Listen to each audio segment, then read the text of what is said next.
ఒప్పుకోకపోతే మగాళ్ళు మృగాలుగా మారడం చూసాం. అమ్మాయిలపై యాసిడ్ దాడులు అఘాయిత్యాలు చేయడం విన్నాం. అయితే క్రైమ్కి జెండర్తో పనుండదు. మనసులోకి పగ అనే పొగ చూరితే ఎవరైనా దిగజారిపోతారు, ఎంతకైనా తెగిస్తారు. తాజాగా హైదరాబాద్లో ఒక మాయలేడి ప్రియుడిపై పగబట్టింది. అతనికి పెళ్ళైందని చెప్పినా వినలేదు. తన ప్రేమను నిరాకరించాడు అన్న కసితో ప్రియుడి కుటుంబ సభ్యుల ఫోటోలు మార్ఫింగ్ చేసింది. వారి నగ్న చిత్రాలు సోషల్ మీడియాలో పెట్టి పైశాచిక ఆనందం పొందింది. అయితే అమ్మగారి అరాచకాన్ని ఆరా తీశారు పోలీసులు. బేడీలేసి ఆ కిలాడి కేడీని కటకటాల్లో పడేశారు. అయితే ఈ మొత్తం తతంగం కోసం ఆ మాయదారి లేడీ వేసిన స్కెచ్ చూస్తే ఎవ్వరికైనా బుర్ర గిర్రని తిరగాల్సిందే. ఇంతగా దిగజారి నగ్న ఫోటోలు సోషల్ మీడియాలో పెట్టిన ఆ 24 ఏళ్ల యువతి పీజీ చదువుకుంది. యూపీఎస్సీకి ప్రిపేర్ అవుతోంది. హైదరాబాద్లోని ఓ ప్రముఖ కోచింగ్ సెంటర్లో సివిల్స్ కోసం చదువుతోంది ఆ యువతి.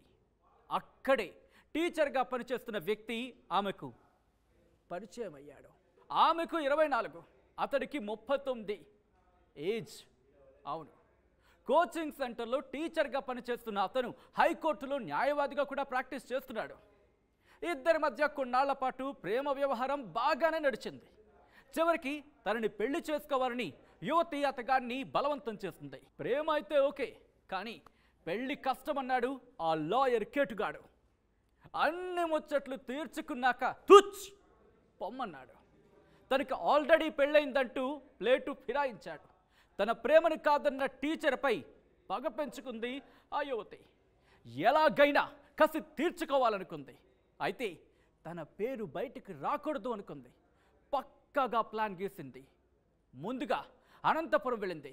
అక్కడ బిచ్చగాడిని పట్టుకుంది. 500 రూపాయలు ఇచ్చింది. అతని పేరుతో సిమ్ తీసుకుంది. అవును, మరో గుర్తు తెలియని వ్యక్తి దగ్గర ఫోన్ కొన్నది. బిచ్చగాడి పేరుతో తీసుకున్న సిమ్ని ఆ ఫోన్లో వేసుకుంది. దాన్ని ఆధారంగా ఇన్స్టాగ్రామ్లో ఓ ఫేక్ అకౌంట్ క్రియేట్ చేస్తుంది. ఇది ఇలా ఉంటే ఇంకోవైపు ప్రియుడి కుటుంబ సభ్యుల ఫోటోలు డౌన్లోడ్ చేసుకుంది. వాటిని నగ్న ఫోటోలుగా మార్ఫింగ్ చేసింది. ఆ నగ్న చిత్రాన్ని తన ఫేక్ అకౌంట్లో పోస్ట్ చేయబోయింది.